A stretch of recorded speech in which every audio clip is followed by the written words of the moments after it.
Radio PA, la radio de Polytech Alumni.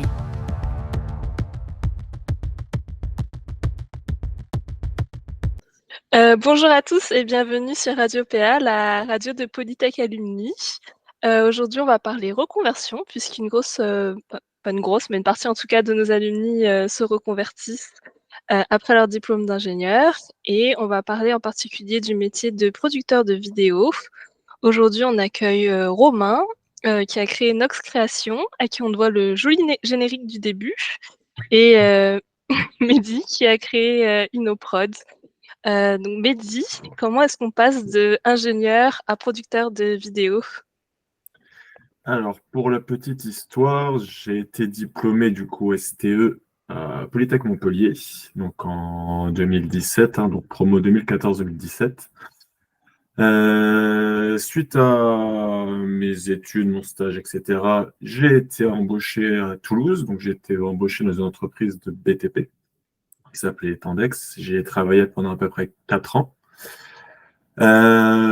Du coup, durant on va dire, cette période, j'ai pu m'apercevoir du coup que, en discutant finalement avec certains de mes collègues, certains de mes confrères dans d'autres boîtes, que finalement la communication, la vidéo, c'était quelque chose qui était en train de voir le jour dans ce genre d'entreprise. Je veux dire que les entreprises du BTP, qui étaient un milieu un peu plus, on va dire, rustique avant, aujourd'hui, il y a un peu plus d'énergie qui va être mise dans une communication finalement. Et donc, c'est en partant de là que je me suis tout simplement dit pourquoi pas me lancer, sachant que du coup, pour la petite histoire, c'est qu'en parallèle, depuis, on va dire à peu près, que j'ai 10, 12, 13 ans, je fais de la vidéo donc de mon côté, je fais des petits courts-métrages, même quand j'étais à Polytech, je faisais les vidéos de campagne, etc., des événements, etc. Donc, c'est quelque chose qui m'a vraiment toujours plu. Et c'était un peu le déclic de me dire, pourquoi pas tenter ma chance. Pourquoi pas tenter ma chance. Donc, je me suis lancé 4 ans après, donc en 2021, fin 2021. Donc, avec un associé, Julien, avec qui je travaille. On a tous les deux monté une auto-entreprise pour commencer, on va dire, à travailler, avoir les premiers clients, essayer de sonder un peu le marché pour voir un peu comment, si l'idée qu'on avait eue donc de base de faire de la vidéo donc dans le BTP, je sais pas si si cette idée-là était bonne. Donc pendant 2 ans, on a travaillé, on a prospecté dans ce milieu-là. On s'est rendu compte qu'on avait raison. C'est un secteur qui est vraiment en évolution, il y avait une vraie demande, et surtout qu'on n'est pas énormément du coup à faire ça. Et donc, depuis, on va dire à peu près 3 jours, on a créé l'entreprise du coup InnoProd, donc SAS InnoProd, qui est donc on a une vraie agence, une vraie structure qu'on a montée parce qu'on a vu que ça fonctionnait bien. Donc, on est sur la bonne pente. Mes félicitations, c'est un tout Merci. petit bébé qui apprend à marcher. Voilà. Romain, qu'est-ce qui t'a amené à devenir producteur de vidéos? Ouais, un peu comme Mehdi, du coup, j'ai commencé la vidéo un peu sur le temps perso, pour les vidéos de campagne ou ce genre de choses. Donc, c'était assez drôle de découvrir un peu ce domaine. Sacrée des Et vocations, les après, campagnes vidéo. ouais, campagne vidéo, tout à fait. Non, mais sinon, plus sérieusement, en fait, moi, je suis ingénieur génie physique, diplômé en 2019 de Clermont, du coup. Et donc après ça, j'ai travaillé pendant 1 an et demi en tant que chargé d'études, donc sur des plans de bâtiments essentiellement, donc du dessin technique plutôt. Et donc suite à ça, je me suis reconverti pour faire des supports visuels en fait, mais plus côté communication. Donc là, maintenant, le but, c'est vraiment de présenter des projets toujours dans le secteur du BTP, mais vraiment à destination de la communication pour le grand public, ou pour des présentations à des décideurs.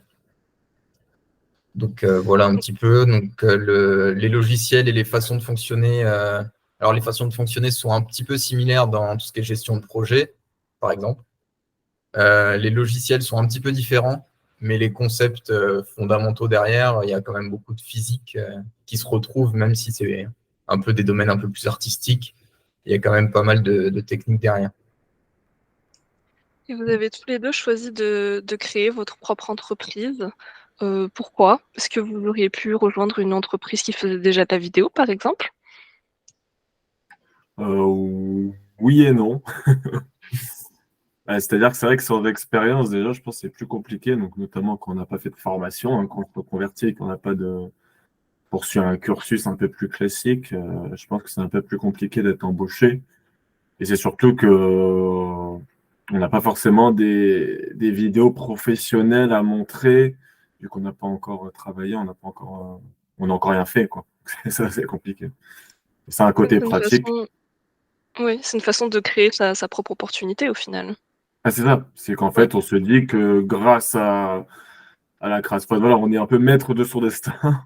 Et c'est qu'on peut un peu soi-même voilà, se créer l'opportunité, se créer les opportunités de pouvoir voilà, se faire sa propre expérience et surtout se faire ses propres projets, quoi.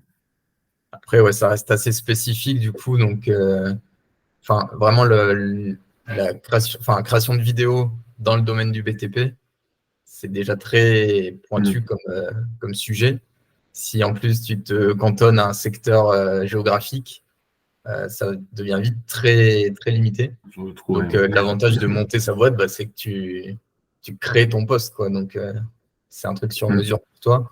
Après, il y a il y a moins de sécurité, c'est sûr que quand tu es en salariat, mais il y a des pour et des contre, quoi.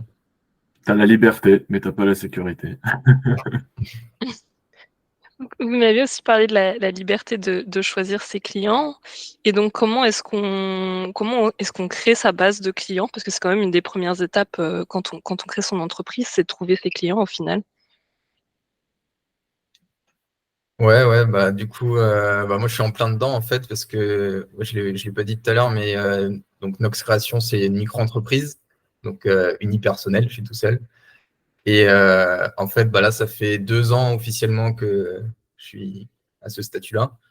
Et bah, je suis en plein dedans. Donc, tout ce qui est événements réseau, bah, des salons, des événements professionnels, des présentations, tout ce qui est ouais, des afterworks, des choses comme ça un peu plus conviviaux. Bah, faut y être, faut se présenter, pitcher son projet, recommencer et poser beaucoup de questions aussi à son prospect qu'on a identifié pour comprendre un peu plus son besoin et savoir si on est capable d'y répondre, quoi. Mais c'est Et vrai que Mehdi, tu oui, ouais, pardon, vas-y. je voulais dire, c'est vrai que comme on dit que souvent les premiers les plus difficiles, c'est les premiers clients.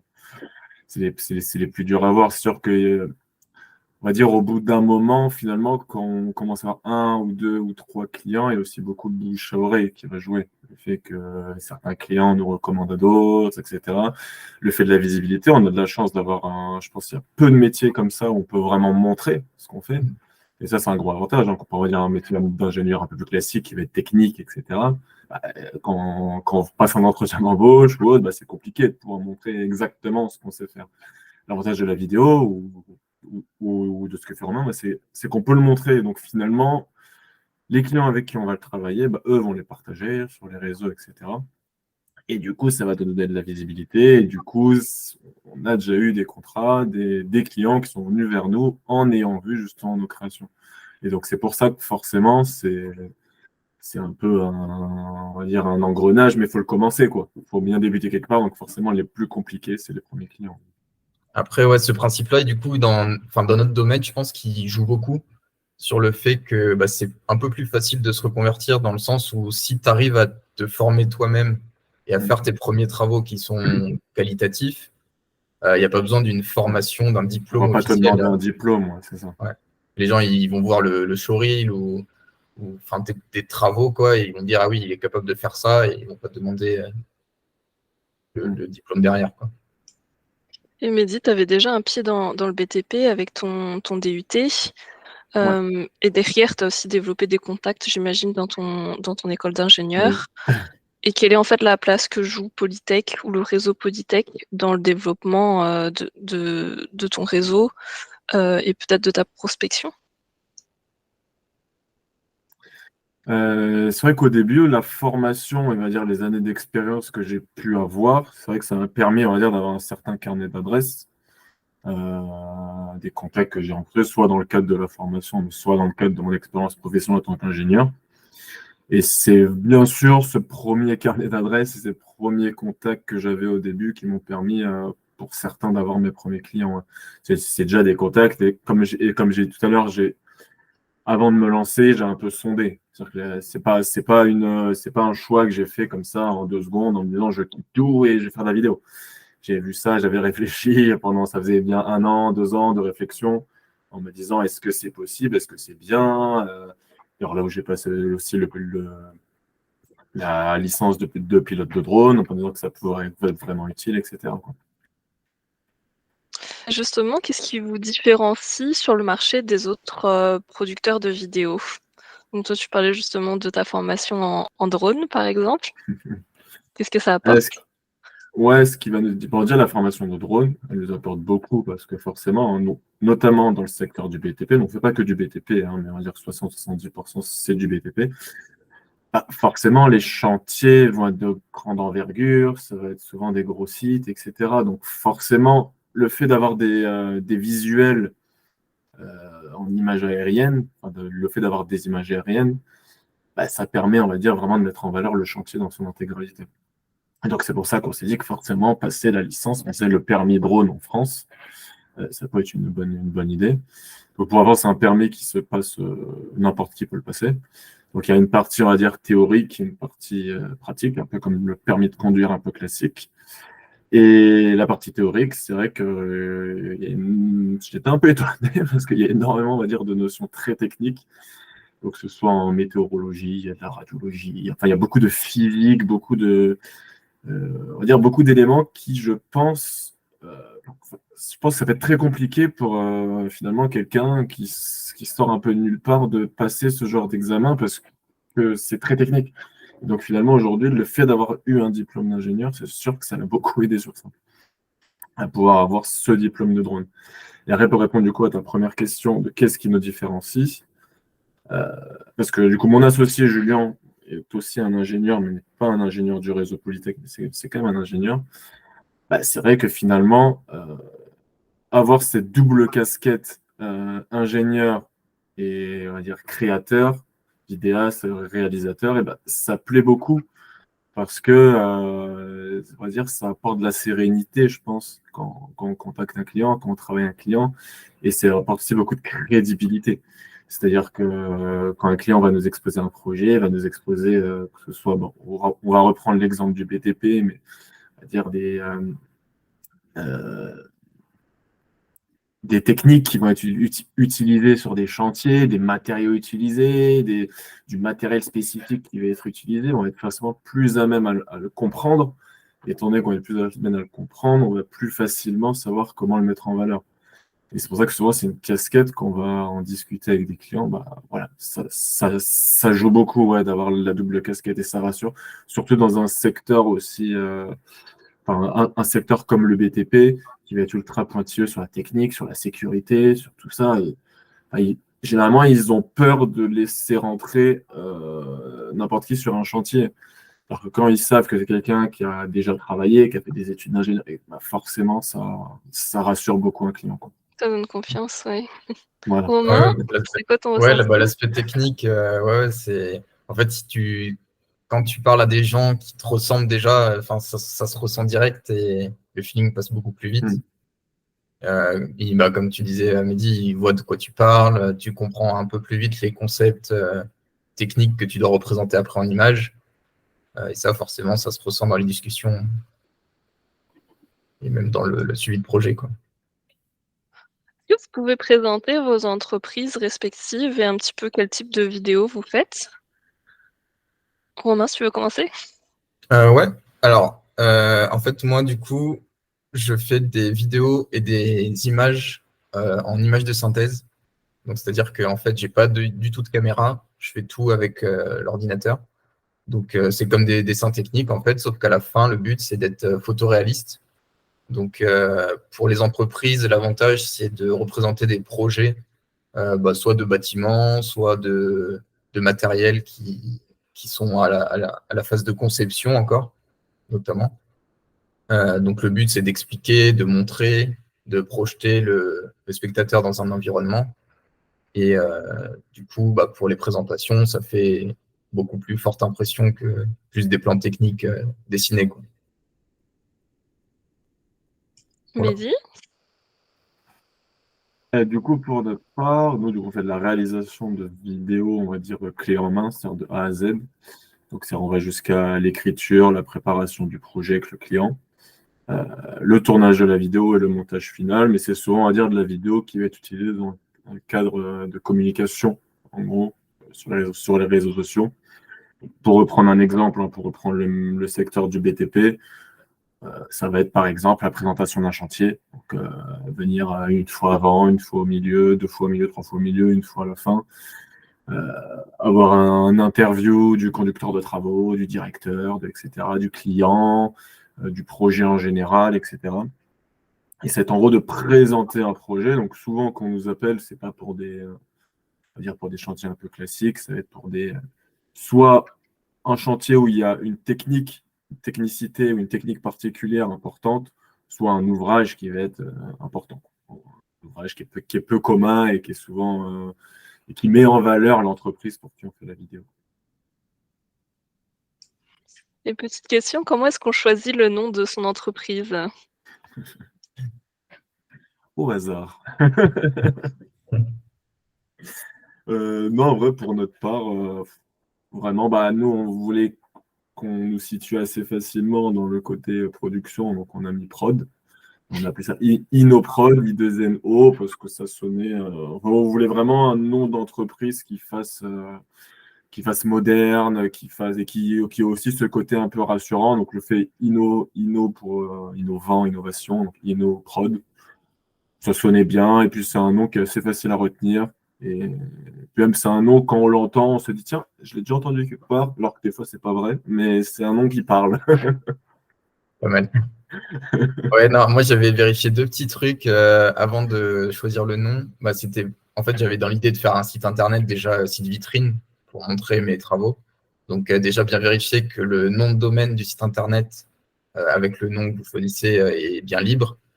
Et aussi, avant la création, vérifier sur une base de noms, je ne sais plus le nom. Et voilà, après, sinon, le choix du nom en lui-même, ouais, quelque chose qui vous plaise, quoi. Qu'est-ce que la formation à Polytech vous a apporté? Et Romain, par exemple, tu as une formation plutôt en physique. Est-ce que ça t'aide, par exemple, dans tout ce qui est prise de vue, éclairage? Ouais. Alors, j'en ai pas parlé aussi, mais donc pour faire la reconversion, j'ai fait une formation complémentaire sur 1 an à peu près, vraiment pour les techniques 3D de modélisation, de représentation, quoi. Mais c'est vrai que déjà, en base, il y a beaucoup de physique et de maths. Alors du coup, je redécouvre un peu mes cours au fur et à mesure pour essayer de suivre, mais plus tu vas profond dans la complexité, plus il y a des maths et des vecteurs, des choses comme ça. Donc ouais, je ressors mes cours de physique et de maths pour les lumières, les textures. Vraiment, c'est assez drôle du coup. Moi, ça me plaît. Et sinon, dans les cours de Polytech, ouais, là, tout ce qui est gestion de projet aussi, communication.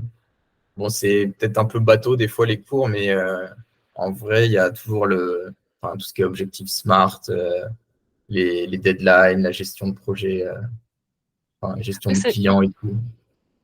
C'est quelque chose qui ressort beaucoup quand j'interviewe les alumni. Ils disent souvent que leur cours de communication et de gestion de projet, c'est ce qui leur a le plus servi par la suite, dans leur métier d'ingénieur ou pas, en l'occurrence.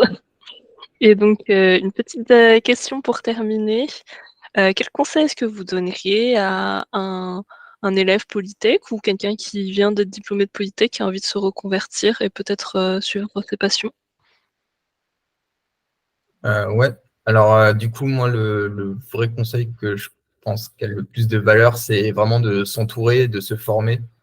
Moi, il y avait un parcours de formation, je m'étais informé avec la CCI, donc c'est Chambre de commerce et de l'industrie, où en fait, c'était totalement gratuit. Il y avait un cycle de conférences. Et en fait, avec la même personne, après, on peut développer son projet pour commencer à imaginer une suite cohérente, quoi. Mais ouais, vraiment s'entourer de professionnels, de gens vers qui on veut on peut communiquer. Bah, dans notre domaine aussi, pas hésiter à partager ses travaux pour avoir des retours dans l'optique. Mehdi, un petit conseil? Petit conseil. Parce que t'as hésité longtemps quand même avant de te lancer, t'es Voilà, c'est resté ce un que j'allais an. dire. Ouais. C'est peut-être. Après, c'est pas forcément un bon conseil, je sais pas, mais peut-être de prendre son temps, de réfléchir quand même. Parce que c'est pas facile. En vrai, le moment où on dit go, le moment où on vient apporter la démission sur le bureau du directeur pour dire je le sens, je fais le choix, c'est pas évident. C'est Donc libérateur forcément, quand même. c'est libérateur, mais c'est pas facile, on va dire, je pense, on va dire, de changer du tout au tout, même si pas vraiment du tout au tout, mais je changeais vraiment comme ça de vie professionnelle. Mais voilà, c'est de pas foncer tête baissée. Les premières années vont forcément être un peu plus difficiles. Donc, plus on gagne de temps en l'ayant préparé, plus on gagne du temps le jour où on est passé de l'autre.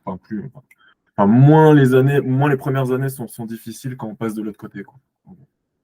Donc, je pense, le conseil que je dirais, c'est de bien préparer, bien sonder, faire des études de marché, etc. Et de voir un peu, d'étudier, on va dire, le vrai besoin dans le secteur dans lequel on va se lancer, quoi. Après, ouais, c'est vrai que quand on passe de salarié à vraiment auto-entrepreneur ou créateur de structure, quoi, c'est un peu. Enfin, d'un côté, il y a la liberté, c'est bien, tu travailles quand tu veux, où tu veux. Mais de l'autre, comme tu dis, il faut s'organiser, il faut prévoir, il faut gérer son temps. Donc, il y a des avantages, mais il y a aussi des inconvénients. Quand tu as des problèmes, tu es plutôt seul, quoi. Donc, il faut essayer de s'entourer justement pour pallier à tous ces problèmes, quoi. C'est pas tout rose, ouais. On a tendance à dire que quand on va être freelance, quand on va monter sa boîte, c'est enfin la liberté, etc. Et bon, au final, c'est ce qu'on dit, c'est qu'on a toujours un client au-dessus. On bosse toujours pour quelqu'un et on a un peu moins le droit à l'erreur, mais finalement, et voilà, en fait, on dépend de nous. On dépend de nous et de nous seuls, quoi. Donc c'est ça aussi qui est pas facile. Mais bon, après, c'est un choix de vie qui peut correspondre à d'autres et qui peut correspondre à d'autres personnes.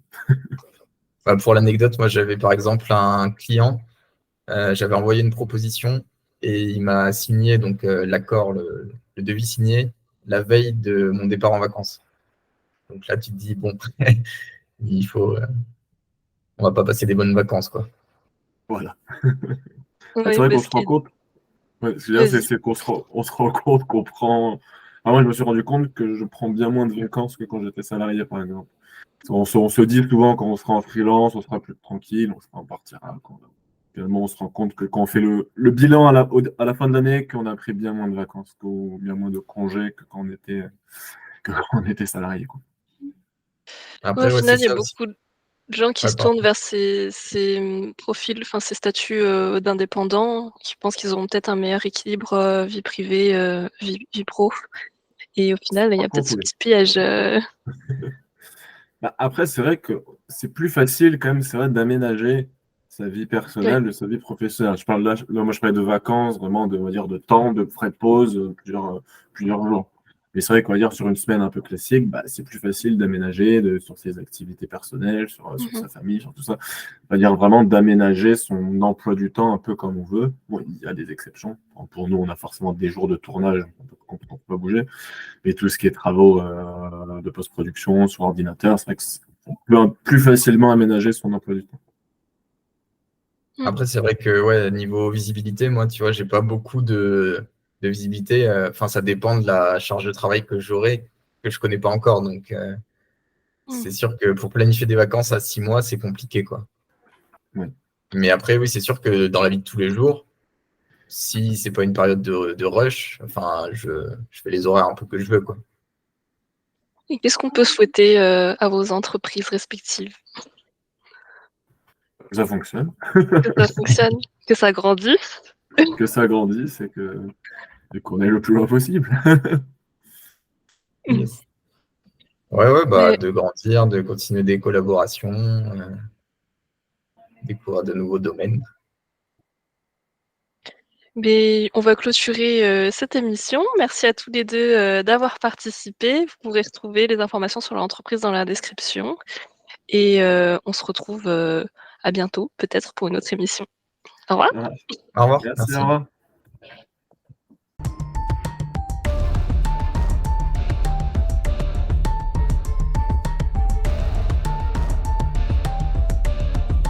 Radio PA, la radio de Polytech Alumni.